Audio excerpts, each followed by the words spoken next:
What's going on, everyone? Welcome back into the channel. In today's video, I want to talk a little bit about the Green Bay Packers offense and why it's been the main reason why this team right now is 2-3. So as we look at this Packers football team right now, leaving the bye week, going into Denver next week, I think the main concern for a lot of fans would be this offense and how stagnant, stale, and underperforming it has been under the first year of Jordan Love. So in today's video, we're going to go over the issues with this Packers offense and also a couple fixes which could really start to turn this offense around and make it a lot better. And since we're talking about this offense and Jordan Love, I thought it would be a great opportunity to announce my next giveaway of the month. Thank you to Mojo Fantasy. And that is a signed, authentic Jordan Love Packers jersey. Just an awesome signature from Jordan Love, and I'm so excited to give this jersey away. If you didn't know already, Mojo Fantasy is basically combining sports stocks with player props, allows you to buy and sell player props live during the game and also sell them during the game. It's unlike any other fantasy sports betting type of website. It's a very unique and fun app, so you guys should definitely go check it out. Doing so by clicking the link down in the description will also enter you in this giveaway, which runs through the end of October. So simply downloading the app will enter you in this giveaway. Depositing a minimum of $10 will also get you a 100% deposit match and give you another entry in this giveaway. So go down to the link in the description and download Mojo today. All right, so now to continue to the stats of this Packers offense through the first 6 weeks of the 2023 season, and it's not pretty. The Packers right now are 31st in total yards on offense.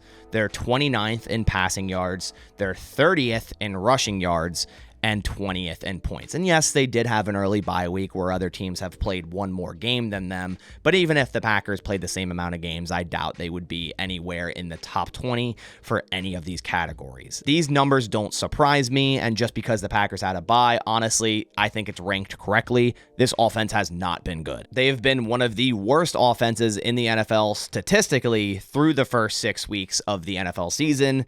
Now exiting the bye week, going to Denver, which isn't a good defense. Can it be fixed? And it firstly all starts with Matt LaFleur, known as an offensive coach. This year's play calling has been disappointing, to say the least. This offense doesn't seem organized, and a lot of times the play calls get too cute for the personnel they have on the field, or they're simply not putting certain players on the field that should be on the field over, say, a third tight end, which they've been doing a lot this year. Another reason this offense has struggled tremendously is the disrespect to establishing the run, and honestly, even when they do run, it simply hasn't worked, so I understand them kind of going away from it at times. Only 3.5 yards per carry, and that's 25th in the league as well.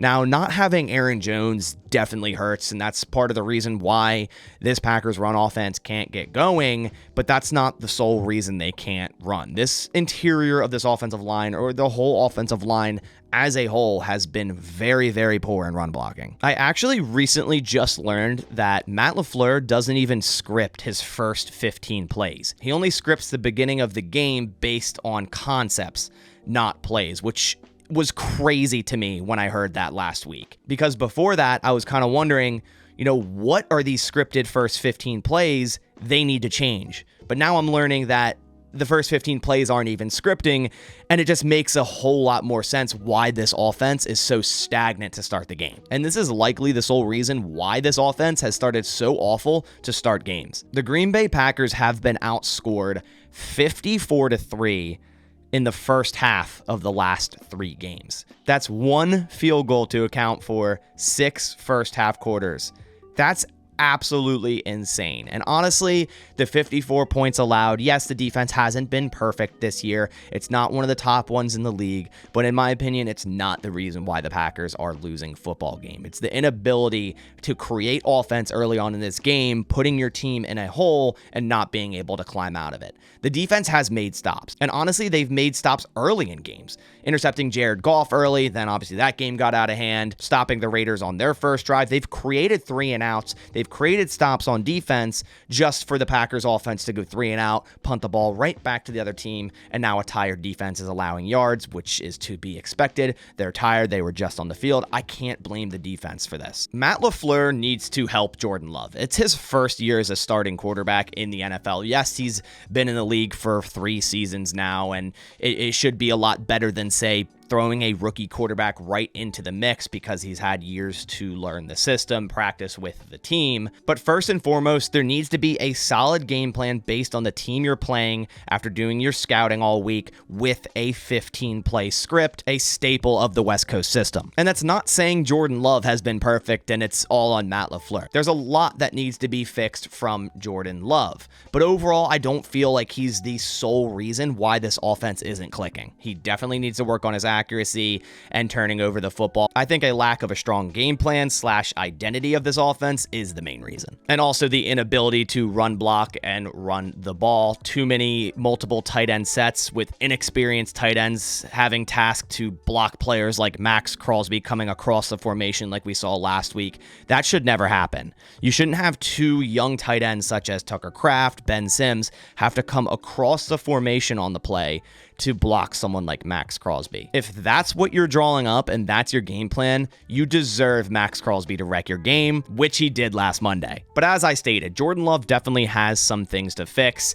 He has a 2-to-5 touchdown to interception ratio in the last 3 games, and protecting the football for Jordan Love needs to be priority number 1. Last week, Jordan Love was 3 of 11 and 3 interceptions on passes over 5 yards. This Packers offense recently has not been able to stretch the field at all. They have not thrown intermediate well, and they definitely have not thrown deep well. The Packers need to use more play concepts and route concepts over the middle of the field, taking advantage of Luke Musgrave's mismatched size and speed to other defenders, and also Jaden Reed's ability to get open in the middle of the field. And that all circles back to Matt LaFleur. The play calling has been very questionable.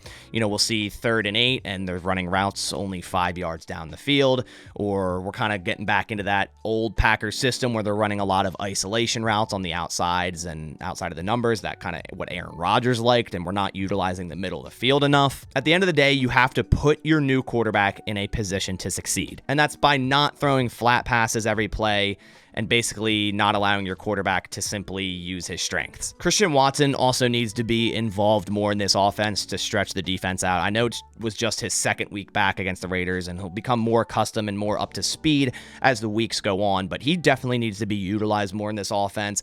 I'm hoping Aaron Jones does return next week and offers us some type of running attack. Denver is the worst in the league in run defense by a long shot. They've already allowed over 1,000 yards, and they allow 5.6 yards per carry. So if the Packers can get 5 yards per carry, you can simply get a first down every 2 runs. So, the Packers haven't been good running the football, but the Denver defense is awful against defending it. So even the Packers should be able to run the ball this week against the Broncos, especially if Aaron Jones does indeed return. On to my next point.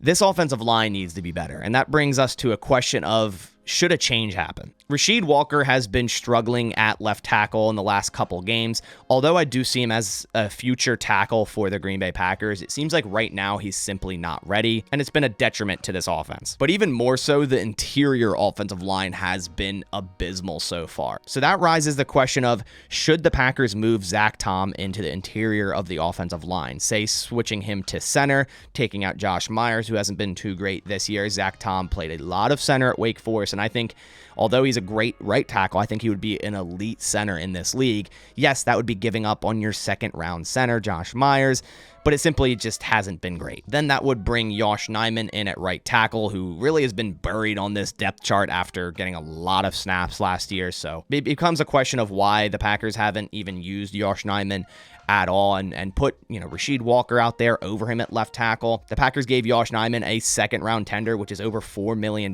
for 1 season, all for him just to ride the bench. And I'm not saying Josh Nijman is some savior or one of the best tackles in the league, because honestly, he's average to below average. But right now, the Packers are far below average. And bolstering the inside of this offensive line by moving someone like Zach Tom, pairing him with Elton Jenkins could really help this running attack. Josh Myers and especially Jon Runyan Jr. have struggled a lot, so we maybe even, bench Jon Runyan Jr., move Zach Tom into right guard, and then bring in Josh Nijman. Just in general, putting Zach Tom in the inside, I think, would help a lot. Those two, Josh Myers and Jon Runyan Jr., have struggled heavily in the run game. Jon Runyan Jr. is the 72nd ranked run blocking guard via PFF with a 44.6. Royce Newman was the 71st, so although he's not out there anymore, he was for a few games, and that's also why the run game was terrible. Elton Jenkins has been okay. He's the 35th run blocking guard. He's more of a pass blocker, but he's been serviceable in the running game, and he hasn't been the sole issue why run blocking has been poor. Josh Myers is the 32nd run blocking center, which is a lot less centers than there are guards, considering there's 2 guard positions in terms of the rankings. He is a 52.5, so not much higher than Jon Runyan's grade. Something needs to change. And at this point, it's a matter of, do you believe Josh Myers and Jon Runyan Jr. are better than Josh Nijman? Yes, Josh Nijman's not an interior player, but it's about getting your best 5 offensive linemen out there. The interior of this offensive line needs change/help regardless. So in review, exiting the bye week, I'm hoping the Packers are going to do 2 things to fix this offense and get it on track. We're still early in the season. The Packers are still 2-3. There's a lot of football to be played. So the 2 key things in review: scripting the first 15 plays around your personnel. Make it easier for Jordan Love. And then putting your 5 best offensive linemen on the field, which hasn't been the case in my opinion. The pass blocking has been an issue the past couple of weeks, and the run blocking has been an issue all year. So like I said, something needs to change, and it's about getting your 5 best linemen out there, and I think that hasn't been the case, and it doesn't help that Bakhtiari's out for the season. Obviously, we saw week 1 how this offensive line was a strong point. Yes, it was against the Bears, but not having Bakhtiari out there is definitely hurting this team, and he won't return this season. But that's all settled. It's the next man up mentality, and the Packers need to figure out this offensive line to fix this offense. So those are the things I think the Packers offense can do to turn this thing around and at least look serviceable on offense and start to actually move the ball, run the football, pass the ball well. Right now, this Packers team isn't a playoff football team. Right now, they're not. But a lot can change, and as I said, there's a lot of football to be played, and I simply just want to see change and adaptation by Matt LaFleur. But I want to hear your thoughts down in the comments below. Let me know if you agree with these changes heading out of the bye week, and also comment if you think something else should change. Let me know down below. But that about does it for this video. I appreciate you guys coming by. I will be leaving for vacation today. I'll be in Iceland for the next 8 days, so if you see a lack of content on this channel, that's why. I will be back creating content right when I get back, but I will be missing this game against Denver, but hopefully things do change. But I'll catch you on the next one. Thanks for watching, and as always, go Pack Go.